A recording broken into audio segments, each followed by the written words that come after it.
Hi அஸ்லாம் வலைக்கும் மக்களே, நான் உங்கள் ஆர்ஜி ரிஷ்வானா பேசுகிறேன். ஸோ இன்றைக்கி நம்ம என்ன ஸ்டோரி பார்க்க போகிறோம் அப்படின்னா, நம்ம ஒவ்வொருத்தவங்களோட லைஃப்லையும் இந்த மாதிரி ஒரு பர்சனை கண்டிப்பாக நம்ம பார்த்துருப்போம்.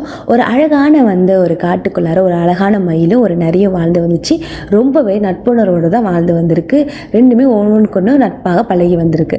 ஸோ அந்த மயிலுக்கு அந்த நரினா ரொம்ப பிடிக்கும். ஸோ நரி என்ன கேட்டாலுமே முடியாது இல்லைங்கிற வார்த்தையை அதை பயன்படுத்தாமல் அது கேட்டதை கொடுக்குற பழக்கம் இருக்குது. ஒரு நாள் என்ன பண்ணிச்சு அந்த நரி, எனக்கு உன்னோட இறகு வேணும்னு கேட்குறது. இதுவும் வலிச்சாலும் பரவாயில்ல நரி கேட்குதுன்னு கொடுத்துருக்கு.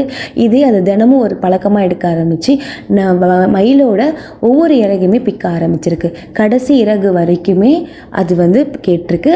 மயில் எங்கே நம்ம இல்லைன்னு சொல்லிட்டா நம்ம கூட இது நட்பாக இருக்காதுன்னு நினச்சிட்டு கடைசி இறகு வரைக்கும் அது பிச்சு கொடுத்துருக்கு. ஸோ ஆனால் அந்த நரி அந்த கடைசி இறகு வாங்கினதுக்கப்புறம் அது வேலையை பார்த்துட்டு போயிட்டே இருக்குது. மயில்கிட்ட அது பேசவும் இல்லை. ஸோ இவ்வளோ காயங்களையும் நம்ம கண்டு நம்ம இறகையும் பறி கொடுத்து அதுவும் நம்மக்கிட்ட நட்பாலாக போயிடுச்சின்னு சொல்லிட்டு மயில் ரொம்பவே வருத்தப்பட்டுச்சு. ஸோ இந்த கதையிலேருந்து என்ன தெரியுதுன்னா, இந்த நரி மாதிரி இருக்கிற பர்சன் கண்டிப்பாக நம்மளை சுற்றி இருப்பாங்க. அவங்களோட தேவை முடிஞ்ச உடனே ஆட்டோமேட்டிக்காக அவங்கவுங்க லைஃப்பை பார்க்க போயிடுவாங்க. ஸோ மயில் மாதிரி தங்கிட்ட இருக்கிறது எல்லாத்தையும் கொடுத்துட்டு ஐயோ நம்ம கொடுத்துட்டோமே அவங்களும் போயிட்டாங்களேன்னு ஃபீல் பண்ணுறதுக்கு பதிலாக ஸ்டார்டிங்கே நமக்கு என்னால் முடியாது, இது செய்ய முடியாது அப்படின்னு சொல்லி பழகுங்க. நீங்கள் நோ சொல்கிறத எப்போ நீங்கள் தைரியமாக சொல்கிறீங்களோ அன்னைக்கு தான் உங்களுக்கு நீங்கள் ஃபர்ஸ்ட் ப்ரையாரிட்டி கொடுக்குறீங்கன்னு அர்த்தம். இது செல்ஃபிஷ்ங்கிறது கிடையாது, நீங்கள் உங்களை ஃபஸ்ட்டு ப்ரையாரிட்டி பண்ணுறீங்கன்னு அர்த்தம். ஸோ செல்ஃப் லவ்வுக்கும் செல்ஃபிஷ்க்கும் நிறைய வித்தியாசம் இருக்குது.